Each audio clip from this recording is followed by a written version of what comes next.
Hey everybody, I just want to make a really quick video that I hope some people will find maybe helpful or useful to a certain degree. And this is not really for the type of guitarist who buys a guitar just to mod and just to screw with and just to have a project. This is not really for you guys. This is just for somebody who, maybe there's somebody in a band, maybe they're starting out, maybe they only have a guitar or two and they don't have a lot of cash to keep, flashing around or doing a lot of moderate modding and tinker toying to the guitars with. So this is basically for them.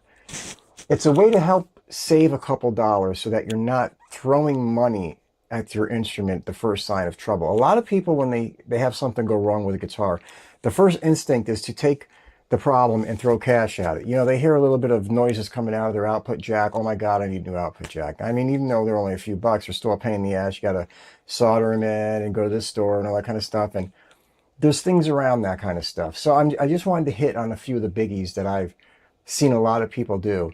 And I just want to throw them out there really quick. So just bear with me.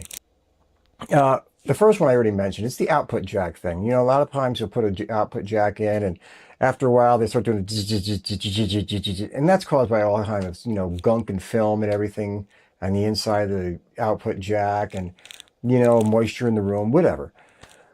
But one of the things is a lot of people will go to change them or go to rip them out, or I've seen them where a lot of people will go through modifications that are, or I shouldn't say modifications, they'll go through fixes that I think they're a little bit extreme for the situation. Like, I've seen people take sandpaper and stick it in there and go grinding around, or they'll take, contact spray and just blast it into the hole or something like that.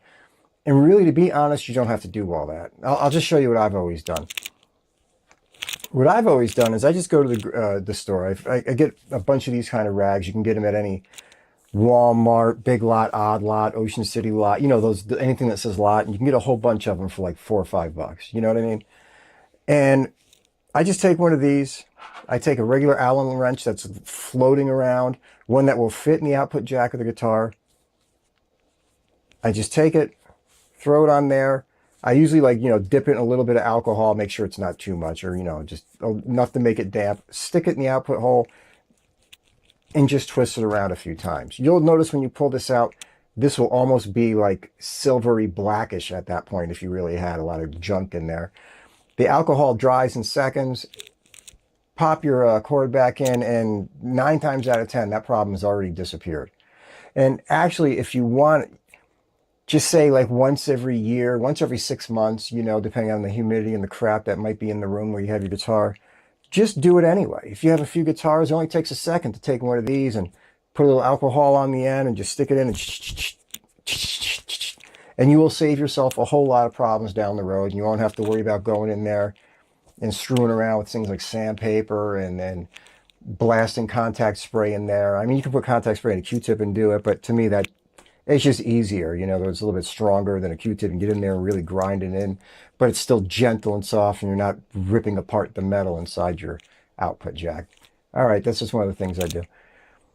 Another one of the things that comes up all the time is, the same thing happens, depending on where you're keeping your guitar stored or how long it's been since somebody touched the thing. The frets will get dirty. They get that grime on them. They'll get all that gook that just builds up on them. And I've seen people do the steel wool thing, and I've seen people do the fine grit sandpaper thing, and that always makes me nervous. I don't like to take anything like that to a fret. I mean, I'm just like, I just don't. Maybe I'm being paranoid. Maybe I'm overreacting. I just don't like to do that. What I've always done is found the 60-cent solution, and the 60-cent solution to me is just one of these. It's literally a pencil eraser.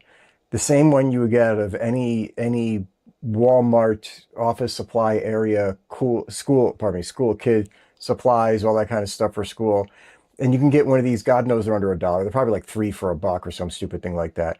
And you take those and you just polish up your frets with them. Unless there is something seriously wrong with your frets and they're seriously messed up and they look like the bottom of like a 1973 Dodge Dart and they're all rusted out, then 9 times out of 10, you can fix a problem with this. I got one here.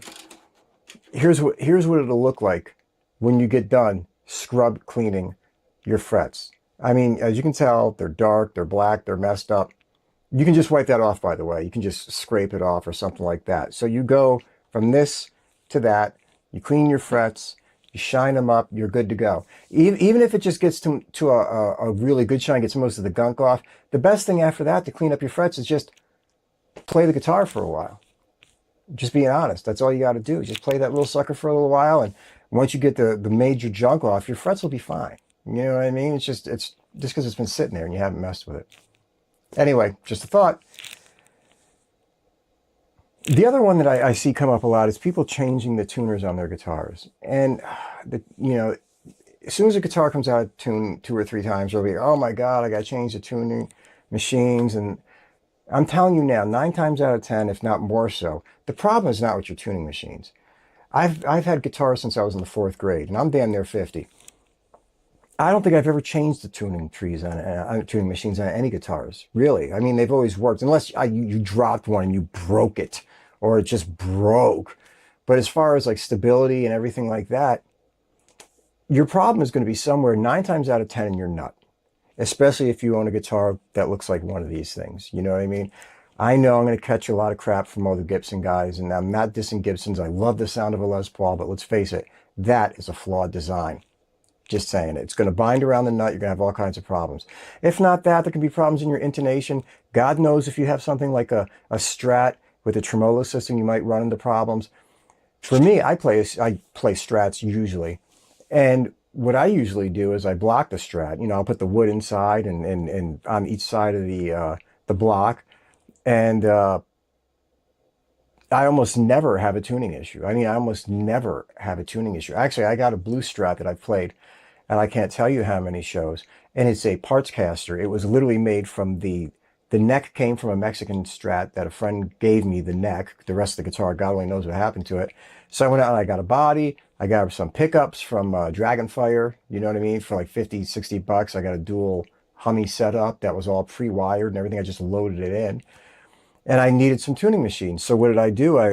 Another guitar that died and bit the big one years ago was a friend had it was a Epiphone copy of a Stratocaster. One of those ones that kind of like had the hockey stick, headstock on it and everything. And I took the tuning keys or tuning machines off of that. It was not an expensive guitar. It wasn't some high-end instrument. I threw them right on that Stratocaster, and I'm telling you now, just by setting it up right, I've used that thing at gigs, played it for an hour and a half. I started it by tuning it.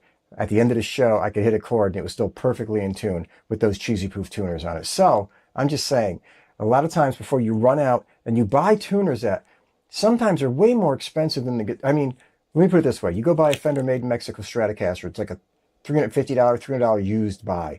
And then somebody says, well, it's coming out of tune. I need to go out and buy $100 tuners. And you're like, that's like putting $6,000 tires on a $20,000 car. You're paying for a third of what you paid for the thing for such a small part when it's really not the issue anyway. So I'm just throwing that out there, everybody. Just something to look at. Another thing I see come up a lot of times is people wanting to change the pickups in their guitars. Listen, I've changed pickups in guitars. I'm not against changing the pickups in your guitar. A lot of times, you'll just get a guitar. It might have just something really muddy or something, and you just can't get around them. But before you do, I know everybody will dial a guitar amp in to a sound that they think is like the magical tone that they found, and then they don't want to touch it again, and they just plug guitar after guitar into their amp, and as soon as it doesn't light up with that sound, they're like, I want to go and get a new set of pickups. Before you do, just go over to the amp, look at those 3 little dials, bass, mid, treble, and just screw with them for a second. If it's a little too bright, dial it down. If it's not bright enough, try dialing it up. It's amazing what you can do just by changing the settings on your amps before you run out and say, okay, I need to throw in, a pair of a $90 Seymour Duncan, whatever the hell it is, and rip out whatever came in the Ibanez that you're using or whatever it might be like that. So I'm just saying, before you run to the money solution, try some of the practical things. Anyway, everybody, this was just a fast video to give you some quick ideas of how to save yourself some headaches or how to save yourself some money on some problems, and how some of the problems might not be the problems you thought they were or can be rectified very, very easily. And if you get a scratchy pot or something like that, go to before you whip the pot out and take the guitar apart and whatever, you can always run out to the store. They got contact cleaner. It's like $2 for a small can, and a small can is probably all you'll ever need unless you're an electrician. And you can just shoot it in a little hole in the pot, and a lot of times that'll fix that. It's just small little solutions before you tear the guitar apart and go looking to spend money that you might not have or a watt to spend. Always keep in mind, folks, a guitar is a very simplistic instrument. It really is.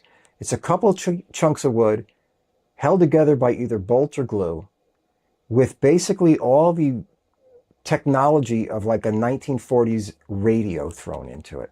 It's just cheesy proof wires, a couple of pots, and some magnets, and that's it. There is not much to a guitar. There's not many things that can go wrong. Unless you severely hurt it and you break off a headstock. Usually happening on those kind of guitars. Sorry. Okay. Anyway, I just want to spit this out quick. Just something to throw up on YouTube. Something maybe somebody will get some kind of use out of. Either way, go out, have fun, live your dream, rock and roll, do your thing. Everybody take care, peace, hope, love, bye.